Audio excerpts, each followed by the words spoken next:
칫솔 리뷰를 한번 해보려고 해요. 제가 실제로 사용하던 칫솔을 한번 가져와 봤어요. 세상에, 이거 몇 달 쓰신 거예요? 제 습관이 그래서 그런지 좀 많이 좀 상했네요. 감독님 진짜 이러시면 안 됩니다. 칫솔을 사용한 지 한 달 이상 지나가면요, 칫솔모가 끝쪽부터 약간씩 벌어지기 시작해요. 칫솔의 기능이 뭐죠, 여러분? 음식물 제거와 치면 세균막 제거예요. 치면 세균막은 치아에 단단하게 붙어있기 때문에 그거를 제거해주는 칫솔 상태가 굉장히 중요해요. 그런데 해지거나 벌어진 칫솔모는 이 세균막과 잇몸에 정확하게 닿지가 않아서 휘어지기 때문에 치면 세균막 제거하는 기능이 엄청 떨어집니다. 마모된 칫솔은 기능을 하는 칫솔모의 끝부분이 얇아져서 치면이나 잇몸의 밀착도가 일단 떨어지고요. 무엇보다 솔이 퍼져 있어서 정교하게 치아 사이사이 칫솔모가 안 들어가요. 일반적으로 3개월에 한 번 칫솔을 교체하라고 권고는 하지만 하루 3번 정도 칫솔질을 한 개의 칫솔을 쓴다면 너무 오래 쓰는 거라고 저는 생각해요. 점심때 직장이나 학교에서 또는 이제 외출해서 다른 칫솔을 쓴다고 하더라도 저는 정교한 칫솔질을 위해서 한 달에서 2달 사이 교체를 권장을 합니다. 하지만 많은 사람들이 3개월 이상 칫솔을 사용하고 있는 것 같고요. 일부 환자분들은 6개월 이상 한 개 칫솔을 사용한다고 답변을 해주셨어요. 우리 감독님 8개월 사용했다고 하셨거든요. 이러시면 안 돼요. 절대 하지 말아야 할 칫솔질이 있나요?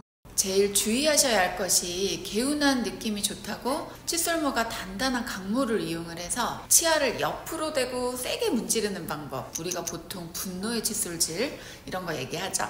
이거 주의하셔야 되고요. 두 번째는 잇몸 염증 때문에 무조건 부드러운 칫솔만 찾으시면서 제대로 닦지는 않고 치아에 조금 문지르는 느낌만 주고 칫솔질을 끝내시는 분들, 이런 분들 조심하셔야 되고요. 세 번째는 칫솔질을 했는데 피가 나서 더 이상 그쪽은 안 닦았다는 분, 이러시면 안 됩니다. 피가 난다는 것은 치아에 음식물이나 치면 세균막이 끼어 있다는 것인데 피가 나서 안 닦으면 염증이 더 커지겠죠. 양치질은 꼭 이렇게 하셔야 합니다.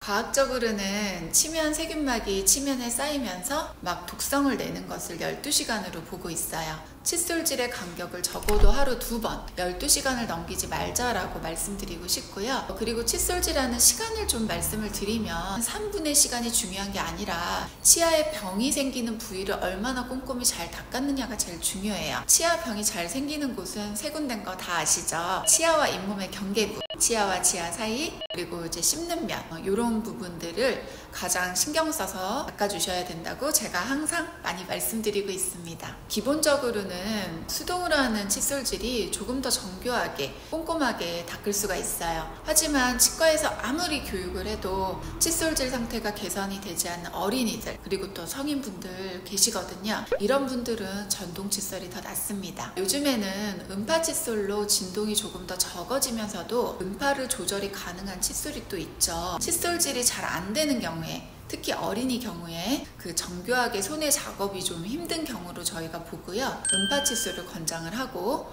또는 이제 너무 바빠서 또 성격상 칫솔질이 좀 힘들다 하시는 분들은 음파 칫솔 쓰시면 확실히 구강 상태가 좋아집니다. 어린이 칫솔질 유의사항이 있을까요?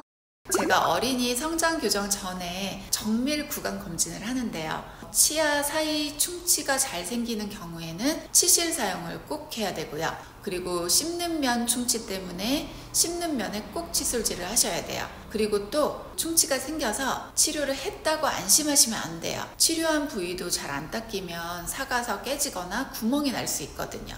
이런 경우에 구멍이 작아서 이렇게 파들어가 보면 의외로 아래로는 충치가 이렇게 큰 경우가 있어요. 그리고 이제 씹는 면은 탄력이 있고 작은 칫솔로 싹싹 닦는다는 느낌으로 닦아줘야 되고요. 또 불소 치약을 쓰면서 치아를 단단하게 해주는 것에 신경을 써줘야 됩니다. 어린이도 치석이 생길 수 있고요. 잇몸 염증이 생겨요. 치아 사이사이나 치아와 잇몸의 경계 부분은 부드러운 칫솔이나 첨단 칫솔을 이용을 해서 꼼꼼하게 챙겨야 됩니다. 일단 칫솔질은 치아 자체를 닦는 거라고 생각하지 마시고요. 치아와 잇몸 사이에 있는 세균막을 닦는 거라는 것을 아는 것이 굉장히 중요하고요. 근데 치면 세균막은 눈에 잘 보이지가 않거든요. 그래서 치아에 보이지 않는 세균막이 있구나 라고 생각을 하고 그 세균막이 처음에는 그렇게 단단하게 붙어 있지가 않아서 부드러운 칫솔로 살살 진동을 주면서 닦으면 잘 닦입니다. 꼭 치아와 잇몸에 칫솔모가 밀착이 되었는지 확인할 필요가 있어요.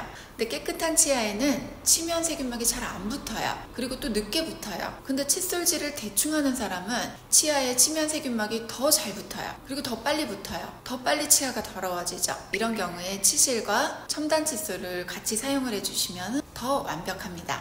칫솔질은 내 건강한 일상을 위한 정성과 사랑이다 라고 말씀드리고 싶어요. 치료하면 돈도 들고 힘들고 고생합니다. 치료하기 전에 예방합시다. 여기까지 치아쌤이었습니다. 감사합니다.